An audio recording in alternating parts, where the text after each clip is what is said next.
बघा आपण जेव्हा परीक्षा देतो ना तेव्हा आपलं एक ठरलेलं असतं की अमुक अमुक पेननी लिहिलं की माझा पहिला नंबर येतो. तसं पाककला स्पर्धेत भाग घेताना तुमची काही ठराविक भांडी ठराविक काही साहित्य असं आहे का की जे वापरलं की तुम्हाला बक्षीस मिळतं असं तुम्हाला वाटतं? नाही तसं नाही काही म्हणता येणार, पण तिथेही मी काही अशी थोडी सजावट करतेच शेवटी पाककलेला, कारण मला सजावटीची आवडच आहे. बर. आता मी साधारणपणे पाककलेसाठी म्हणजे स्पर्धांमध्ये जेव्हा साधारण भाग घेते त्यावेळेला मी पारंपरिक पदार्थ बनवते, पण ते पारंपरिक पदार्थ जसेच्या तसे न बनवता त्याला मी नाविन्याचा साज देते. छान. म्हणजे थोडक्यात त्याला आधुनिकतेचा साज दिल्यामुळे तो पदार्थ लोकांना आवडतो आणि फ्युजन थोडक्यात. बरोबर. तर अशा पद्धतीच्या रेसिपी करते. मग त्याला अनुसरून आता समजा मोदक केले तर बाजूला जातं ठेवते, म्हणजे ते छान दिसतं. अच्छा, बरोबर. अशा पद्धतीने आमच्याकडे जुनं पूर्वी सोडायचं होतं, नाही. जुनं जातं आमच्या घरी होतं. आमची आजी त्याच्यावरती तांदूळ वगैरे दळायची. बर.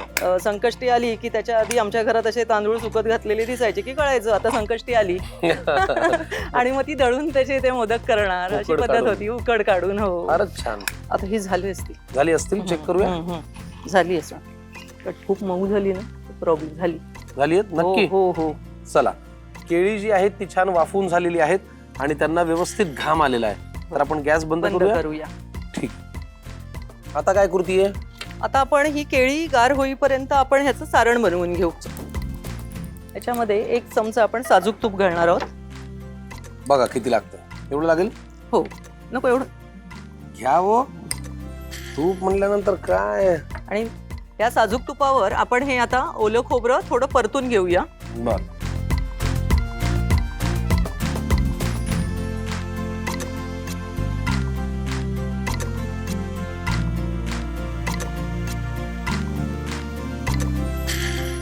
आता आपण ह्याच्यामध्ये गूळ घालून घेऊया. वा. आणि पुन्हा परतून घेऊया. घरच्या स्वयंपाकात रोजच्या कोण मदत करतं? नाही, कोणी नाही करत. तुमचं तुम्ही? माझं मीच करते. पण मग शाळेची वेळ काय असते? ती मधलीच वेळ असते. सकाळी 10 ते दुपारी 3, म्हणजे सकाळचं अर्ध अधिवेशन आणि दुपारचं अर्ध अधिवेशन. घरामध्ये कोणी मदत करायला म्हणजे मिस्टर ऑफिसला असतात, मुलगा अभ्यासात असतो. मुलगा कितवीला आहे?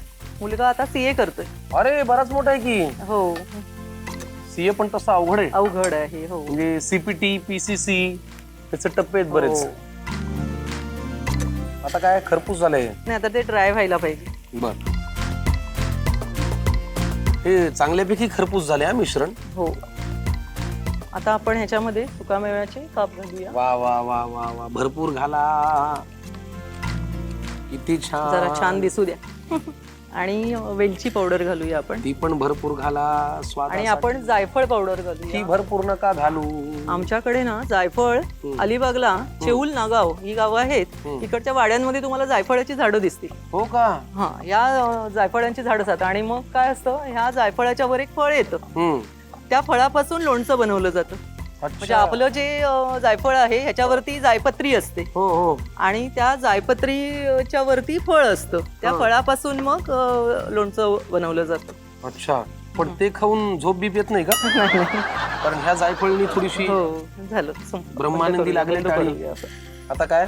आता ते हे थंड झालंय का आपण बघूया. तोपर्यंत आपली केळी थंड झाली असतील तर ती आपण स्मॅश करून घेऊया. केरवळी पदार्थ आपण करतोय त्यासाठी लागणारी ही काशेळी केळी, राजेळी केळी. राजेळी केळी आपण छान वाफवून घेतली. आता केरवळीसाठी लागणारं मिश्रणही तयार झालेलं आहे. सारण पुढे. आता आपण ह्याची सालं काढून घेऊया सर्व केळ्यांची.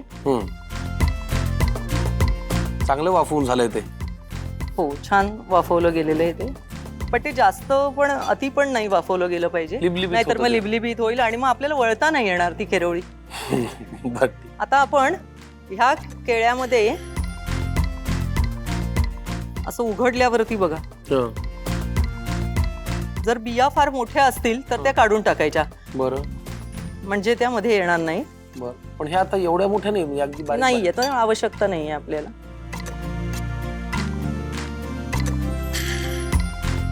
तुम्हाला हा पदार्थ आजीने शिकवला का? हो, आमची आजी करायची, रेग्युलरली करायची. तिचा आवडीचा, ती उपासाच्या दिवशी पण करायची. किती छान. आता आपण ह्याला मॅशरने मॅश करून घेऊया छान.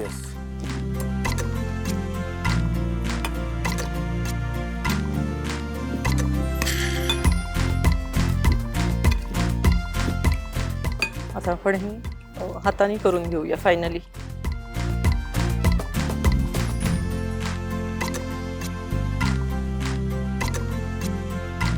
झाली आहेत कुस्करून छान. हो, आपण आता ही छान स्मॅश करून घेतली, कुस्करून बघा आता चांगली मऊ झालेली आहेत. पण आता असं घेतल्यावर आपल्याला कळतंय की ह्याच्यामध्ये आपल्याला ही वळायला थोडा त्रास होणार आहे. बरं. तर अशा वेळेला आपण, जर आपला उपास नसेल तर तांदळाची पिठी थोडीशी, आणि जर उपास असेल तर अरारोटची पावडर किंवा साबुदाणा किंवा वरीचं पीठ जे आपल्या घरामध्ये उपलब्ध आहे ते पीठ ह्याच्यामध्ये टाकून त्याला एक छान बाइंडिंग आणू शकतो. बरोबर, म्हणजे त्याला एक घट्टपणा येण्यासाठी आपल्याला ते हवंय. मग आता हे बघा, केळ किती पिकलंय, ते कसं वाफवलं जातं हे काही आपल्या हातात नाही. समजा ते जास्त वाफवल्या गेलं, मऊ झालं, तर आपल्या हातात दुसरा पर्याय साबुदाण्याचं पीठ त्याच्यामध्ये घालायचं. उपास असेल तर, नसेल तर तुम्ही तांदळाचंही पीठ घालू शकता. हे किती लागणार आहे? टाका. सांगा की- लागणार आहे. पुरे घ्या सगळं. वा, चला, राजेळी केळी छान मॅश करून झालेली आहेत. हो, आता आपण त्याला थोडा तुपाचा हात घेऊन आपण त्याच्या पारी लाटायची का? लाटायची म्हणजे आपण असं छोटा गोळा घेऊन त्याची अशी वाटी बनवायची. बरं बरं, ठीक आहे. प्लेट लागेल ना तुम्हाला?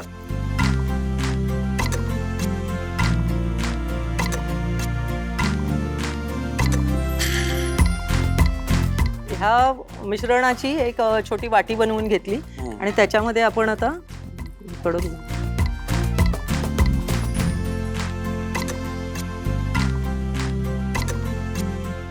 आता ह्या असं वाटीमध्ये आपण हे सारण भरलेलं आहे आणि आता ही वाटीचं तोंड बंद करून घेऊया आणि असं ती व्यवस्थित बंद करून घ्यायची. म्हणजे आपण ती तुपामध्ये शॅलो फ्राय करणार आहोत, त्यावेळेला ती फुटणार नाही. बरोबर, यासाठी ती छानपैकी अशी बंद करून घेऊ. चला, मी पॅन घेतो, आपण शॅलो फ्राय करू लवकर.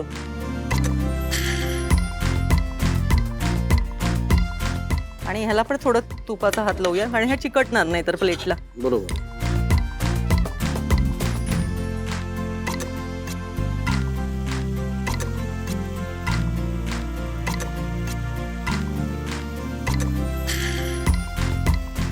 आधी सुरुवातीला गॅस थोडा मंदच ठेवूया आपण, नाहीतर एकदम ती करपेल.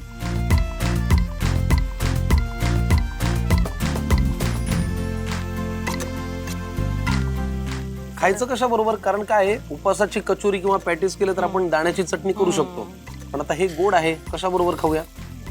तसं काय काही ह्याच्याबरोबर काही त्याच्याबरोबर खाण्याची गरजच लागत नाही, एवढं ते छान लागतं. नुसतंच खायचं. हो हो, कारण ह्याला काही तुपाची पण गरज लागत नाही. आता मोदक कसं आपण खातो, तूप सोडून खातो, पण ह्याच्यामध्ये त्याची पण आवश्यकता लागत नाही. हे तुपात कारण आपण फ्राय केलेलं आहे ना. वा, चला, झालेलं आहे शॅलो फ्राय. मला वाटतं आता आपण हे काढूया. बघा बरं, केरवळी किती छान झाली. आता याच्यामध्ये आपण केळीचा वापर केलाय. बरं, उपासाला केळी रताळ सुद्धा चालतं, मग रताळ्याचं केलं तर? रताळ्याचं केलं तर सेम कृती, पण आपण केळ्याच्या ऐवजी रताळ वापरलं म्हणून त्याला म्हणतात रतावळ्या. असं आहे का नाव? हो. वा, फारच भारी. आणि बटाटा वापरला तर बटरवळ्या. पदार्थाप्रमाणे नाव बदलतं असा हा पदार्थ आहे, पण फारच इंटरेस्टिंग. केरवळी उपवासाचा एक छान पदार्थ आहे. मला काय वाटतं, गरमागरम केरवळी आपण खाऊन बघूया. वा, खरपूस झालंय हो छान.